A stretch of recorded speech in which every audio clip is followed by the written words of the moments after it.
Karen Campbell, and if you're watching this video, it's because you signed up to get my free video on how to make a really cool mixed media eyeball. So, you clicked on the right button. Congratulations. I'm the author of Mixed Media Magic, as well as the How to Draw Fun Fab Faces series, and I definitely am an expert at drawing faces and coloring in awesome eyeballs. And so today I'm bringing you this free tutorial, and I'm so glad that you're here. So, just a little quick side note on supplies. Please use what you have. You do not need to use what I am using, although you totally can if you have the supplies and you want to do that. So that's awesome. But just keep in mind, you know, use what you have around. You can just look what I'm doing as an example and hopefully huge inspiration of where you can take your own eyeballs when you're doing your mixed media project. So if you have any questions, please let me know. You can email me anytime, Karen@awesomeartschool.com, and have fun.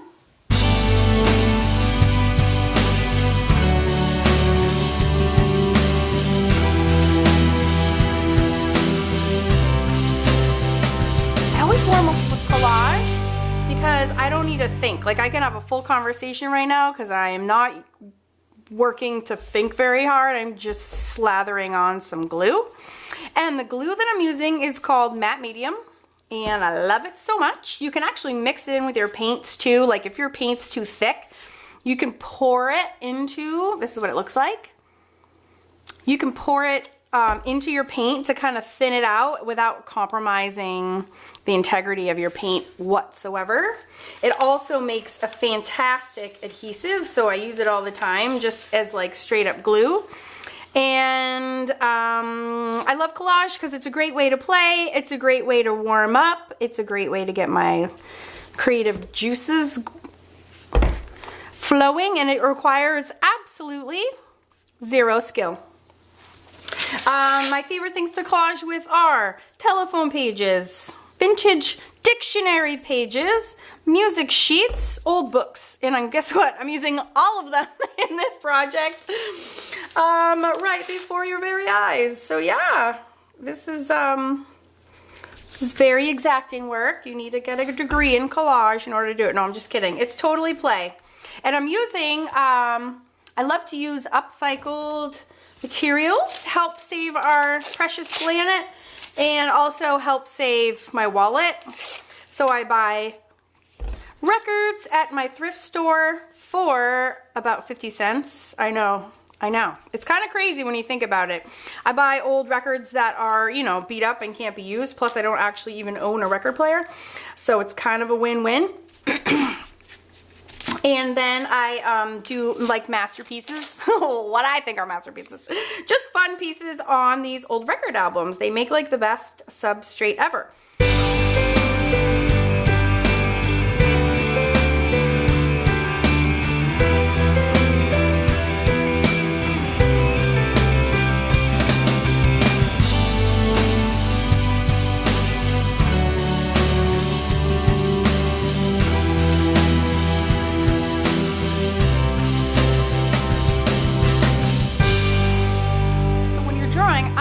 Faces in general, you have your two eyes and then you have the same width as the eyes in between them. So a common mistake people make, first of all, is having their eyes too close together. It's actually more it's more anatomically realistic to have them too far apart rather than too close together. So if you're going to err on the wrong relationship or proportion, have them going too wide and not too close together. So this is going to be a demo on eyes, so they're going to be pretty big, but I still want them to be kind of proportionate, or else even that'll annoy me in my project. So I'm going to have them, and maybe this is like, I can have like big bangs. That would be kind of neat. I'm trying to think if I'm going to do the nose and the mouth. So they can't be this, that's too close together. So I'm going to kind of eyeball it so that they're like this. See how I have kind of divided this into thirds using my fingers? So this is the width of them in between them, and this will be roughly the two eyes. And you can use a ruler. I'm more of like an eyeball-y kind of girl. Also, a cool thing about this video is I get to introduce you to some of my favorite tools. All right, and this is the Stabilo All pencil, which is my favorite. So, all right, so first we want to make sure that the eyes, again, are the correct distance apart, about an eye width in the middle. And gosh, you can do a lot for eye shapes. I'm just gonna eyeball this because this isn't really how to draw eyes as much as it's how to make mixed media eyes. But you can put like a little bulby on here for like the tear duct. So you have these like arches and you're gonna have a little tear duct here. And the cool thing about this Stabilo is that they're super water soluble, which means when you add water, they dissolve. So you can, like if I make a mistake, I can actually use a baby wipe and erase it. How cool is that?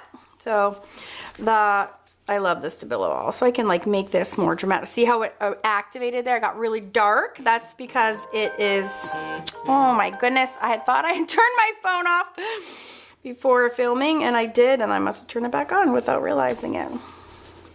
So do you want to try to make them match? But you know, we're all not perfect. Now they're starting to inch closer together. Look at that. So right away I say nope. I'm going to take that back and I'm just using, this is just a regular, this is from Target. These are hand wipes and I can erase this. How cool is that? If I don't want them to activate while I'm drawing, I just need to go ahead and dry that. So I really want to maintain that space. That's like no joke important. Okay, so I'm gonna do this. Come down to my fingers so I don't go over where I'm gonna need to go. Okay, and then we have our little return here for the tear duct. And then we're gonna come down. And usually the bottom lid is actually pretty straight across. It's a little bit of a thing there. All right, and then again, you just do your best to make sure that they're even. So we'll round on the top and pretty flat on the bottom. Their little tear ducty thing on the sides. Okay, next thing I like to do is, you're gonna have an eyelid. That's so super fun as well because you can make really thin ones or you can make really roundy ones. I like little really roundy ones because you can get really dramatic with like makeup and stuff. And then eyebrows are so fun too. Oh my God, there's so much we can do. It's not even funny. All right, so I'm gonna go grab a little pencil circle template so I can really show you something concrete. All right, I'm just gonna show you before we do, this is my How to Draw Fun Fab Faces book, which you can find on Amazon. It's really great if you've never drawn faces before. It like goes really step by step. But this is really important, which is this little graphic right here. Yes and no. And what this is talking about is that your pupil, your iris, which is the colored part of the eye, has to be cut off at the top and the bottom, or at least a lot of the top or a lot of the bottom, or both. And you don't want to see the whites of the eye around there. So that's like really important. That's on page 25. Okay, so what I do is my circle template has to be big enough that that iris is getting cut off. Okay, that's like super duper duper importante. So it can, and honestly the size isn't even quite, doesn't matter, except for that as soon as you can't cut off any part of it, that's too small. So you want to go bigger or even bigger still. Okay, and that will make it look much more realistic. And then even then you can decide, this is really fun because every time you draw a new face you can practice playing around with this and seeing which faces you like best. You can even do this where you have a little bit white under. It'll make them look very like sort of droopy and sexy. So you can play around with these things and it's like kind of never-ending fun. And that's why I think part of the many reasons why I love drawing faces, because it's like every time you make a change you discover somebody new. Right? Not something new, but somebody new. Your character completely changes. So I'm making sure that I'm positioning this one in the same place as I do this side, okay? And make sure that that is cut off. Okay, and then the pupil you can put inside. Now, you know, your pupil shrinks and grows depending on, you know, the light source that you're in. I'm gonna do just like a medium one in the middle, medium one, in the middle. Okay, and you can go bigger if you want. It's really all to you. Now I'm going to tell you right now, she looks a little startled because there's not much cropped off. So I'm telling you, the smaller the iris, the larger, the more startled expression. But I'm actually going to show you a great way, because this happens all the time. I'm going to show you a great way to fix that. Now you have two fixes. One is you can make her iris bigger. The more cut off you have at the top and the bottom, and by cut off I mean the eyelid is cutting off this part, the less and startled and more natural your character, your girl will look. You can also do lots of things like make this really low with makeup, and that's a really easy fix. That's probably what I'll do. It's the easiest to do. So I'll just keep it as I have it now, because I think that tends to be a natural, not mistake, but like habit I think people have. And before I keep going any further either, I'm just gonna make this. The little tear duct things are kind of separate from the eye. So we can keep those separate. And she's looking good. She's looking eyeball-y. Yeah, so let's get some flesh tone in here.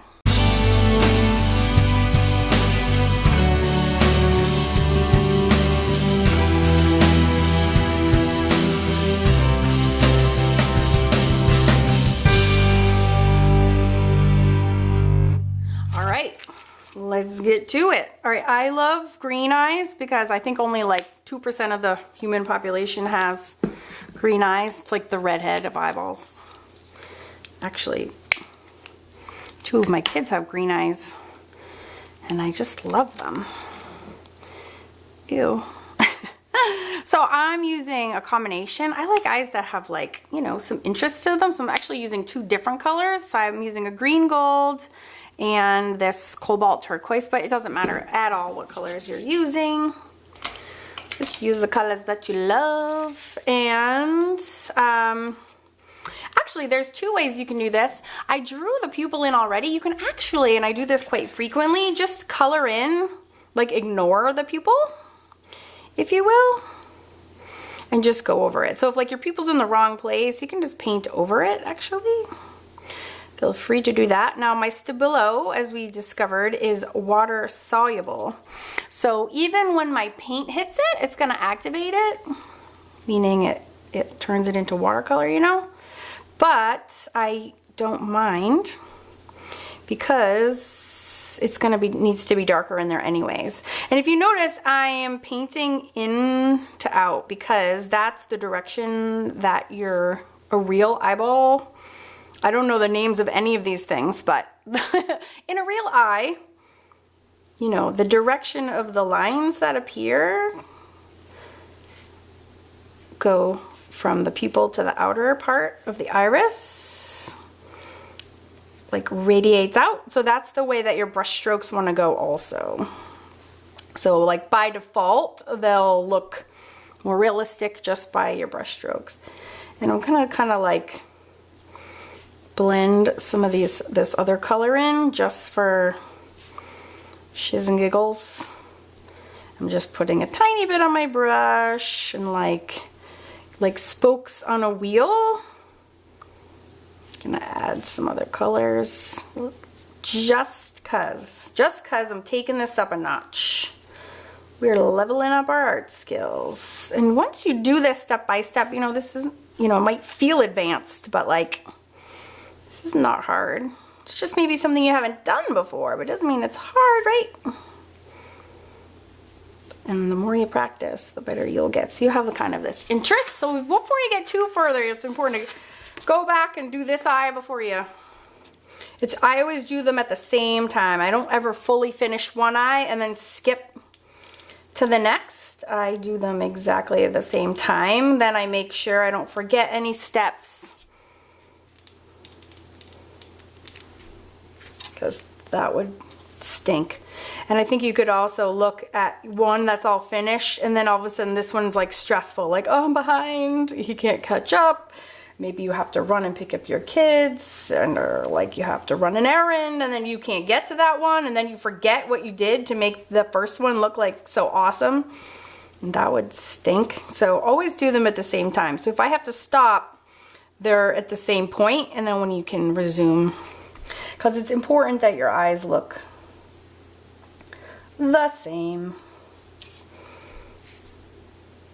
So that green is so pretty. I'm not even sure this blue, I even love it with the green. But don't worry, there's so many supplies. So many things we can do.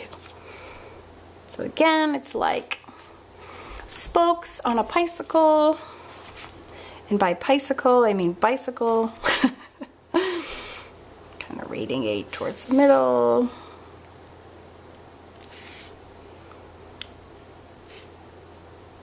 Just having fun.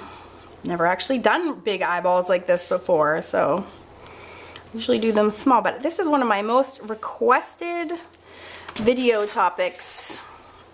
These ones, blues are like darker than that other side, so add a little bit more green. So again, I'm trying to, before they get really different looking, I'm gonna try to make them look the same. So yeah, this is one of my most frequently asked things, or people that struggle with, so I thought it would be perfect and appropriate to be the first thing I share with you. If you're new to me or you're new to my YouTube channel, here's a pretty fun lesson for you. All right, so we have the color where we want it to be. And then I'm gonna dry these with my hair dryer because I never do the layers until I dry everything first. All right, and now we're gonna pretend that this girl is kind of au naturel, so I'm not gonna have her wearing any crazy makeup or anything, but we want her eyes to look like they have some dimension. So I'm gonna take a darker shade of skin and I'm gonna show you a cool trick. So my skin color was Sand by Americana, and this is Honey Brown. These are just craft paints that you can get anywhere. I'm gonna show you a cool trick.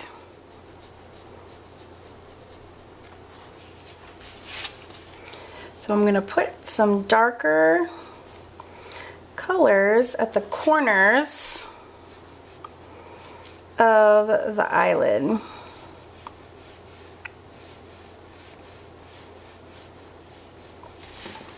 Okay, and I'm just gonna leave that middle part open.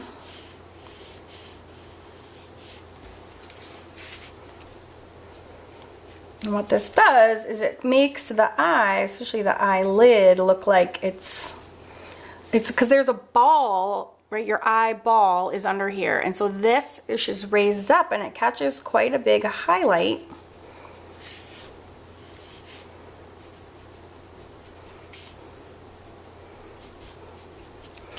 So you can exaggerate this by painting the corners in a lot darker. And then see, it's kind of like scrabbly in the middle here. So I'm taking the original sand color and I'm just gonna like blend that lightly. So my paints are wet. This is called wet on wet blending. And I have too much on my brush and just add a little bit. And you're mixing that in. Now I went too light over here, so I'm going back in with my dark. And now it's too dark, so I'm going back in with the brush with nothing on it. Okay, and I'm scrubbing it back and forth until I have like easing the transitions on either side. Blending is kind of advanced, but I'm going to show you a cheat to make it super easy in just a minute. So I'm starting at the middle, and it's going to involve switching up our tools a little bit, but that's when it gets really exciting and really fun. And so I'm going to show you that in just a second once I get kind of good shading rocking. And you can switch back and forth between lighter and darker as much as you need to. And then again, like I said, I'm going to show you a cheat. which is so fun. Just add a little bit more dark over there and a little bit more dark over here. And you can do this with any color. Like if she wanted her to wear like purple eyeshadow, you would just use purple instead. I'm just being lame. So lame.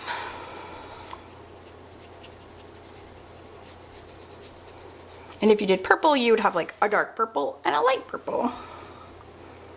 Oops. All right, so but you want it to go towards the light in the middle. All right. Alrighty. Now we want the white of the eyes to be white, right? Yes. The answer is yes, we do. So, how do we get them white? Because right now, what do I see? I see the collage peeking through and the gesso. So, what I'm going to do is, whoops, pour way too much gesso on my plates. It happens. And then I'm going to paint the whites of the eyes just with my gesso. You can use white acrylic paint, but I already have the gesso out, so I'm just using it. White paint is more opaque, I'm sorry, than gesso is. But I don't mind if a little bit of this peeks through, because it peeks through on the rest of my place too, so it's kind of appropriate. It doesn't bother me that a little bit comes through. And it touches the Stabilo and it activates it, and that's okay too. And I'll tell you why in a moment.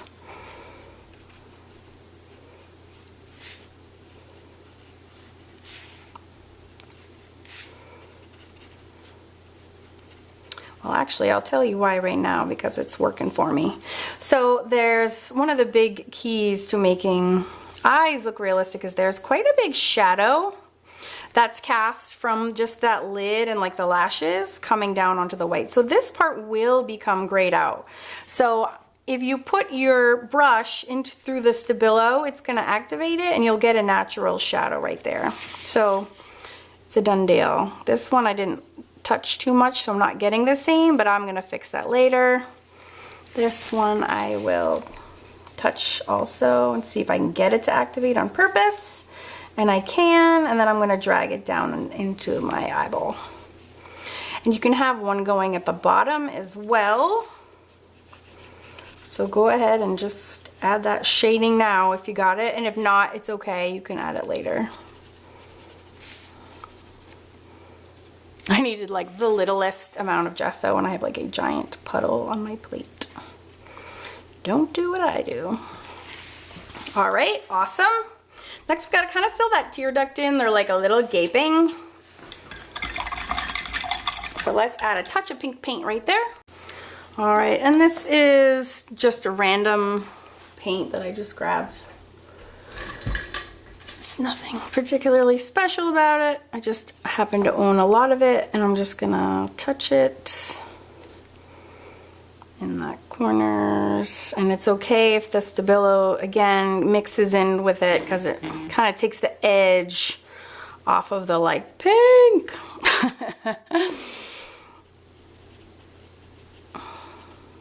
Boo, boo, boo.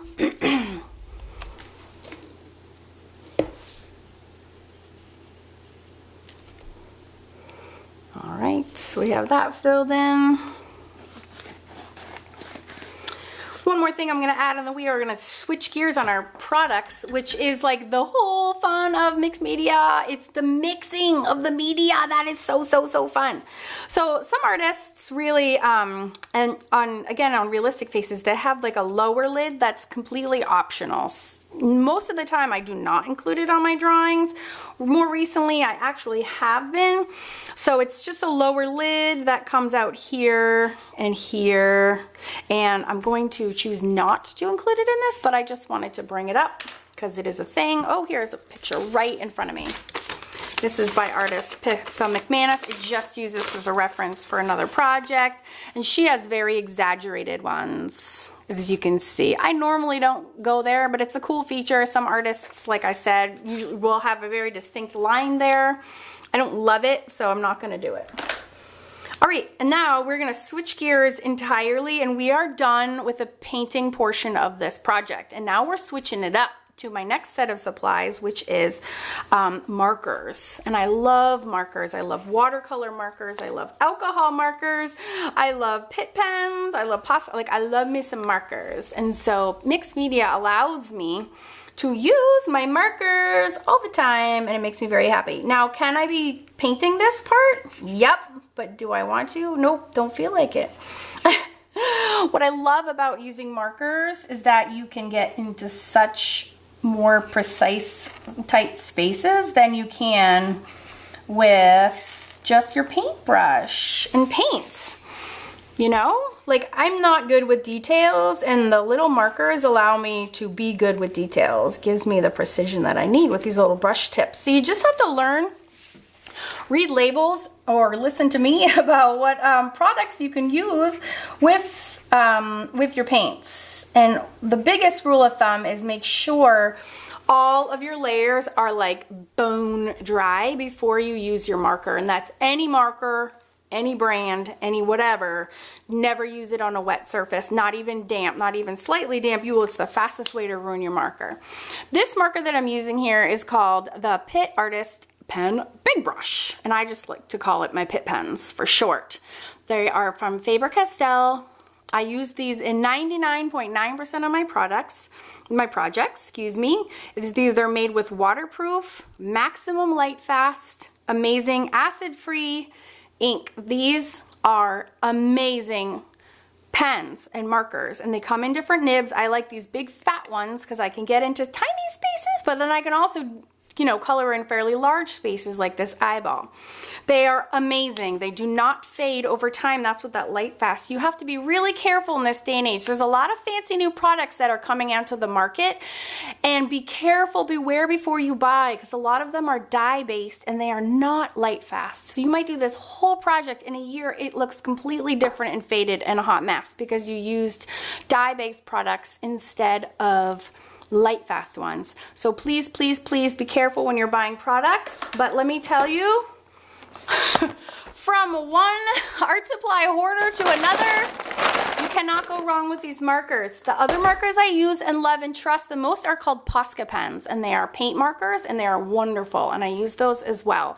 I use them over my acrylics, and they are magnificent, and we're going to be using those as well. So you don't need very many tools to make these projects, but the ones you use, be careful that you use the right ones. Okay, so the next thing I'm going to do is one of my favorite steps, and it helps work with my brush tipped pens, the Pitt pens I just showed you. And that is, you can keep going on this in regular pen, which I'm going to do for just a minute, and then I'm going to switch it up a little bit. And again, the things I'm showing you today are just my favorite things. There's many, many, many, many, many different ways to do art and to do mixed media. These are just kind of my faves. So welcome to my world. All right, I lied. I'm going to switch up my products now and show you my signature move. People think I'm crazy when I do this, but it's my favorite, and I can't wait to show you why. So I have all these Stabilo pencil lines in here, and I have the paint, and those brush pens do need a minute to dry too. They're almost like paint, but I think they're dry. I'm going to seal this, and then I'm going to switch my products to only marker works. Once I'm done with all my painting, I'm going to switch to my markers that I just mentioned, the Pitt pens and the Posca pens. And there's this whole world of discovery and mixed media that you can do with these additional products that I'm going to show you. But the first thing I'm going to do is I'm going to show you what happens when I'm going to seal all of this up with one of my favorite products, which is just plain old Mod Podge. Mod Podge. I say it quick and people think I'm saying Mod Podge, and they get very upset with me. So I know it's called Mod Podge. I use the matte, although you can totally use the glossy as well. And will seal all these underlayers so that you can paint on top with your markers in special ways. So just be forewarned, it will activate any Stabilo that you haven't already activated, and it'll even activate them some more. And sometimes I do use that to my advantage as well. So say I want this line to be a little bit darker as well as this line. Okay, I will purposefully add some to that I will activate. This is kind of an advanced move, so don't freak out. Don't try this at home. But I wanted to definitely give a demo to you because you can see kind of what happens. All right, so I just have some Mod Podge in here, and you can use other products. You can use any liquid sealer for this. I just like Mod Podge because it's cheap and it's readily available, and I just really like it. So what you can do is, like I said, it will activate the Stabilo that I just drew on here. So you can see what I mean, right? It's a little scary. If you've never done that before, it will activate it. So just be forewarned that that will happen, and it's all right. I just don't want you to freak out. If you do this and sweep it in a meaningful motion, then you're putting it kind of where you need it to go. Okay, and I'm going to swipe over this whole thing to activate it. And I'm kind of like scrubbing the rest of it off onto my canvas. Now, yes, that gets dirtied, but don't worry about it. Again, I'm going to do it on this side. This is where a lot of people freak out. And again, this is like one of many, many ways to do things. I just want to show you what happens because it's like one of my favorite processes. And you can get really good at this. This is how I make my eyelashes. I'll show you that as well. But it does spread things out. The other thing to do is just don't put any more Stabilo down. It's kind of your easy workaround. Just don't use Stabilo after you've used it the first time. Don't add any more if you don't want that effect. This is your art project, so you make it how you like to make it. Okay? And then once I have that, I am going to dry it with my hair dryer. All right.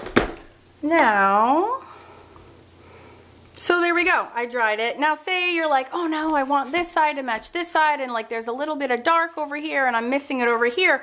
You can do this layer and layer process over as many times as you want. So you can just go add a little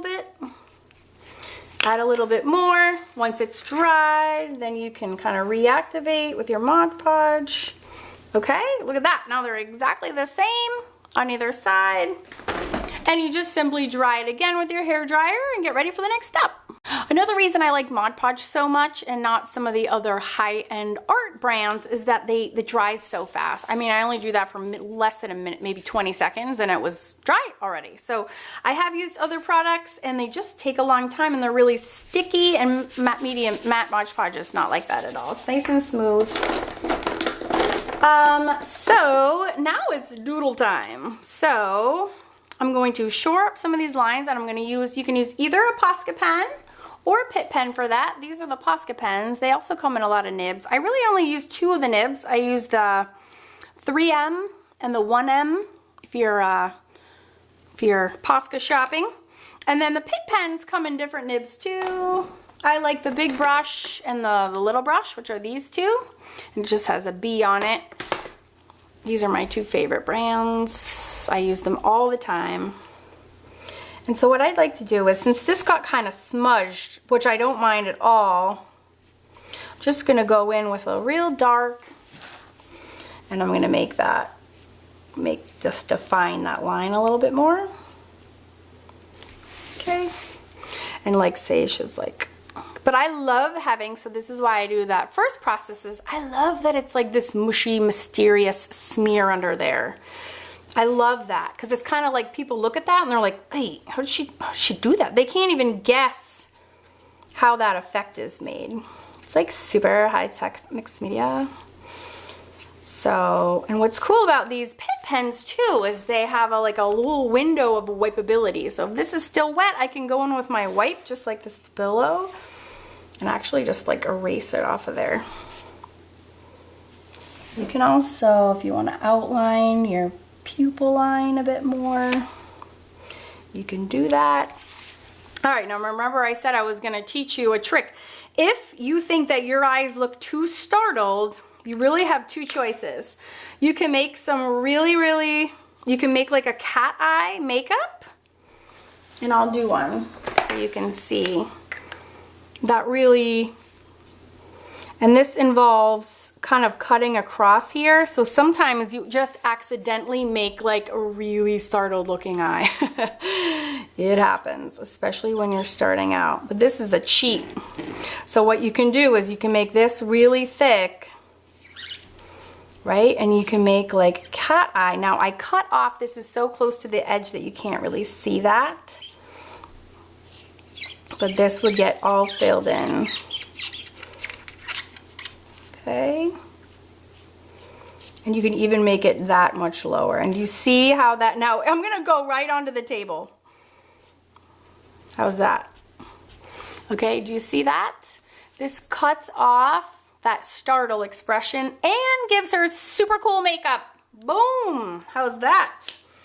All right, now I'm just gonna add some details. I want her tear duct to have like a little bit more pink in it. So I'm just gonna use, this is my big brush in medium flesh, and I'm just gonna add a little bit of that, and I'm gonna do it to this other side too.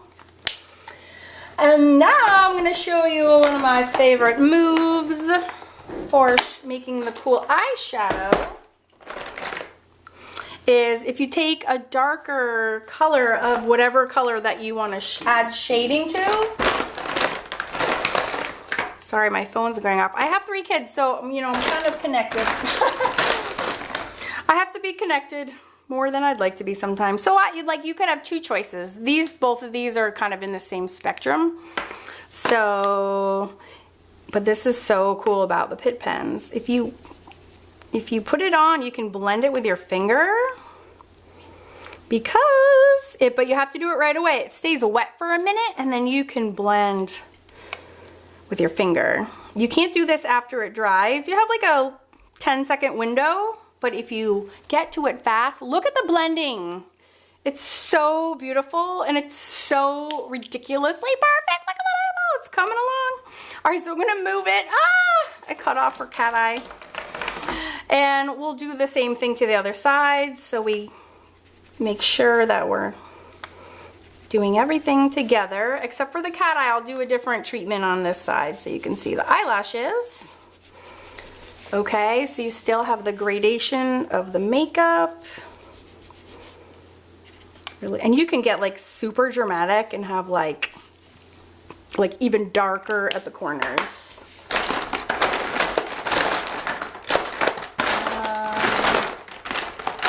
There's my darker brown. You can go like crazy. You should wait till the layers dry though. Is it the same color? Oh, it's very similar. I'm like a Pitt pen hoarder, if it must be known. Okay, and then, oh my gosh, I'm so excited, it looks so good. So another thing you can do is if you want to make this even pop even more, you put some white in here. Put some white, and then you can blend the white even right in the center there. Okay, so that can go either way. When I get really sassy with my highlights sometimes, I go really right. But see how it makes it look like these are dome and that they're, you know, it's really curved. All right, so let's wrap this sucker up. First of all, I think these need to get whitened up. So you have 2 choices. You can do paint on top. You can do the Pitt pen, but I've used this so much, it's actually a little bit grayed. So I'm gonna use my Posca pen. And I'm not getting any more supplies out. This is all that I'm using. I feel like it's plenty. All right, so you can actually, and these are just filled with paint, so you can use them like a paintbrush and really whiten it up. Now, if you remember, I said there's a shadow, so I'm gonna kind of keep the dirty shadow part. I'm gonna keep it the way that it is. And this is just a marker. Okay, and I'm going to do this to this side to bring back the white. And again, you can use paint here, you can use whatever you like. You can kind of smudge it. So my fingers are dirty, so be careful.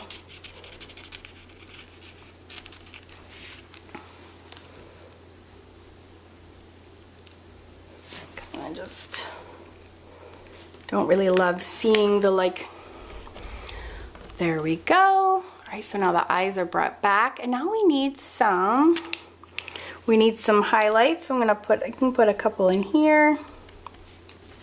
All right, now you can have so much fun with the eye shine. It's like not even funny. It's so fun.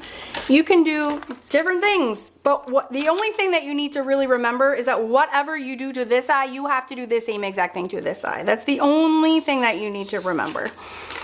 And you can get creative. You can put little dots on the iris part. You can have a big giant dot in the black part. It honestly doesn't matter. I do different designs of my white highlights in every single painting that I do.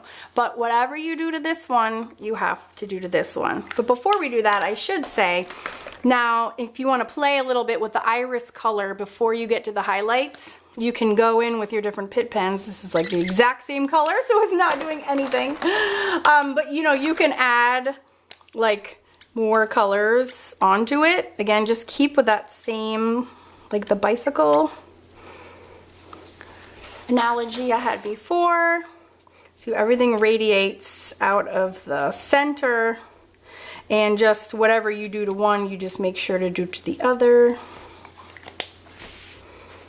So you have that and that. And then you can play with your different kind of like eye designs, if you will. So sometimes you can do it like, yeah, it's fun. It doesn't really matter. You can do like dots, and then you can have some coming out of this side. It's really up to you, but whatever you do to one, you gotta do to the next, okay? And you can have twinkles over here. You can have twinkles up here. I mean, you can have twinkles down here. It's like, seriously, whatever you want to do. And maybe this one will need, maybe you want this one to be even bigger. And then if you don't like it, you can just color black back over it, right? So it's like really, and then they get really, ooh, sparkly. So fun. So I want to show you lashes. It's the last thing I want to show you. And there's really two fun things. Well, I'll show you my funnest thing. You can do it just plain old with any of the pens that I talked about before. I'm going to show you my signature move, which is, first of all, the direction of the eyelashes is very important. A lot of people complain of having like spider eyes.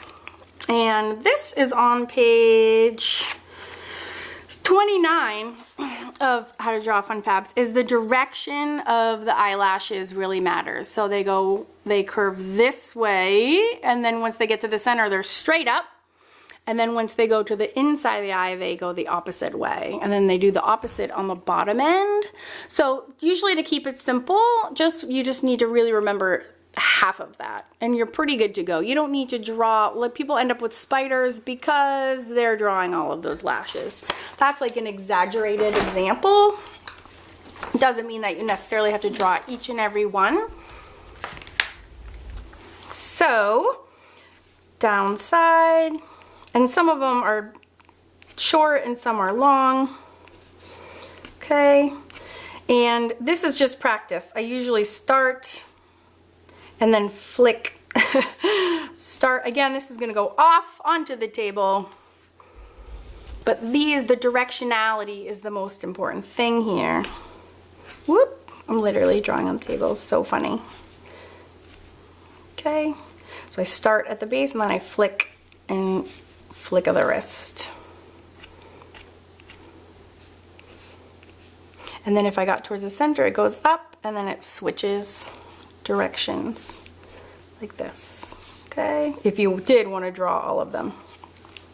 And then a fun little cheat that I like to do with my Mod Podge is, since that was a Stabilo, I'm gonna activate everything, but like super purposefully to smear it in the direction that I want it to go.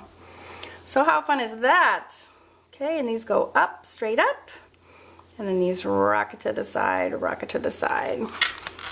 It was a little dirty, so I'm gonna kind of clean it off, and then you can do the same thing over here.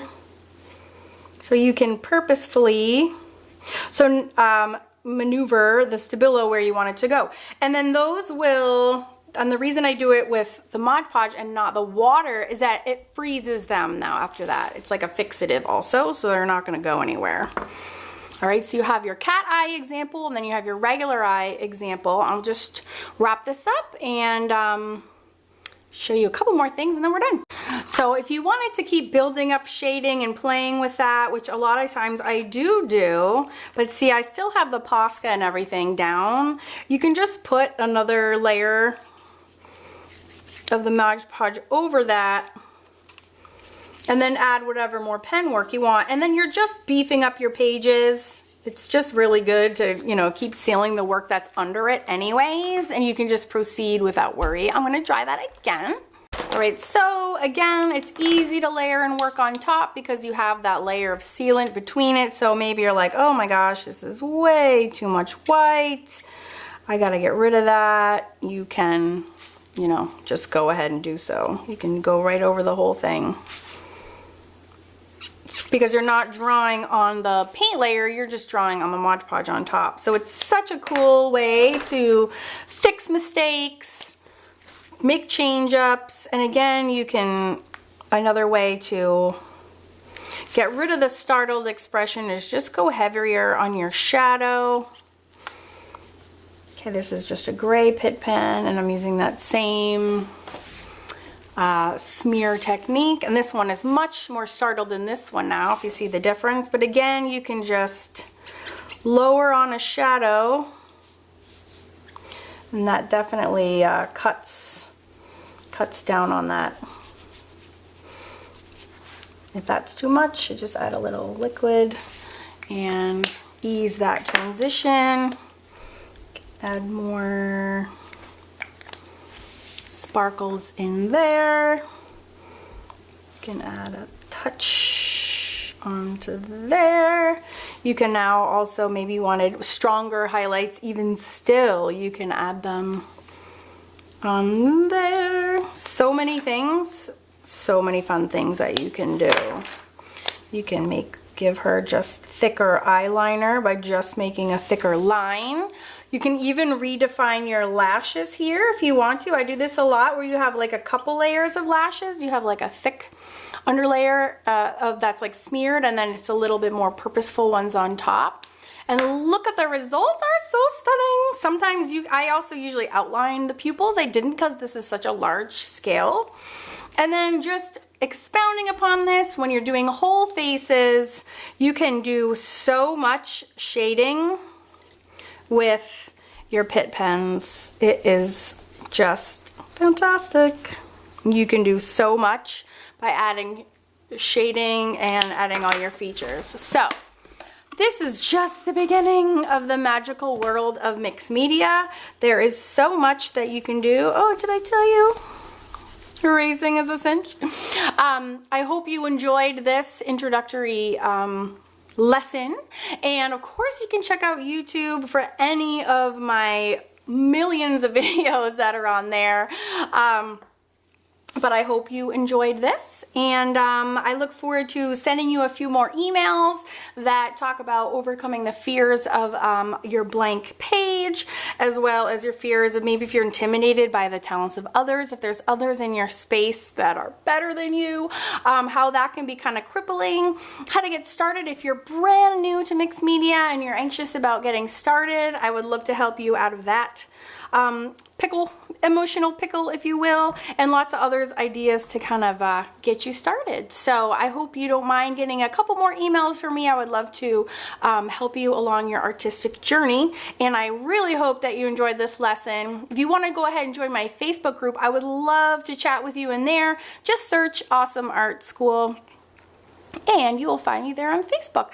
Thanks so much. It was lovely meeting you, and I will see you in the next class.